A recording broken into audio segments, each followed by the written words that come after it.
Consent is all about communication. Without it, sexual activity is sexual assault. Non-verbal communication can reveal much about a person's feelings and intentions, often used unconsciously, so people are unaware of the messages they send. Body language matters when people communicate. A study by Albert Mehrabian showed that communication is 55% nonverbal, 38% vocal, and 7% words only. This showed that our body language conveys far more information than what we say. Therefore, this documentary explores the importance of respect, consent, and communication in sexual relationships. Data for this documentary was collected in May 2024 by the Blue Gate team in Ibadan, where we interviewed 7 young people, 4 males and 3 females, to explore their views about the importance of respect, consent, and communication in sexual relationships.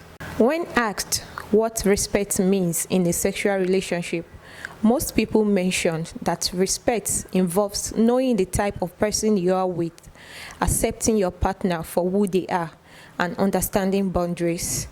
One Miss Marvelous emphasized that a partner needs to understand when she doesn't want it and giving her space when she needs it. The word respect has to be known between the both male and the female that are in a relationship, because the fact to say respect means you knowing what I stand for and you accepting the type of person I am. Like you understanding me when I don't want this, and you trying to create space when I say I needed space.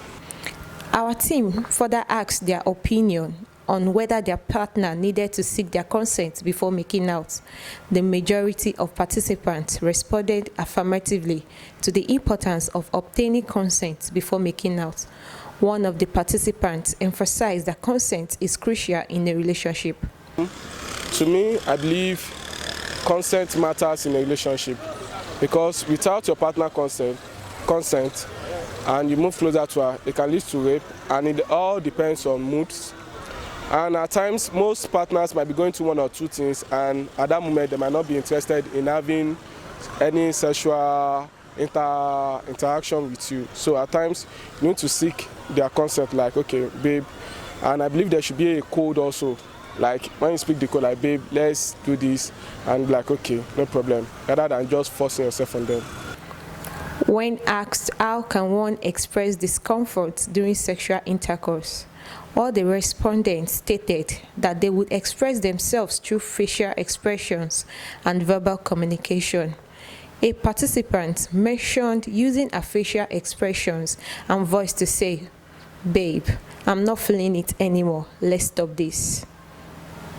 How do you express discomfort during a sexual intercourse? I will express it if I'm not feeling you. Like with my facial expression, you can know. And if you are stupid, some men, we don't see your facial expression. But I'll tell you, I'm not feeling you anymore, babe. So can we just stop this?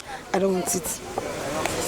Lastly, when asked their opinion on how one can express the need to stop during sexual intercourse, all of the respondents mentioned that they would speak up and tell their partner if they wanted to quit. One of the participants mentioned that everyone gets tired at some point, so if he needs to stop, he would whisper to his partner that he is exhausted and they should put a stop to it. I believe we are not stone, and I believe everyone gets tired at a point. So whenever I get tired, I'll just have to whisper into her ear that, "Oh, babe, I'm tired, and let us put a stop to it from here." In conclusion, consent in a sexual relationship requires a clear and enthusiastic yes or no. Don't just assume your partner is comfortable with your actions. It is an essential part of any healthy relationship. What you don't say can speak volumes. As humans, we don't just communicate through our words. Our body language, which encompasses our facial expressions and gestures and posture, also gives other people a lot of information about what we are thinking. and feeling. Many people don't give much thought to their body language and are unaware of the messages they send out.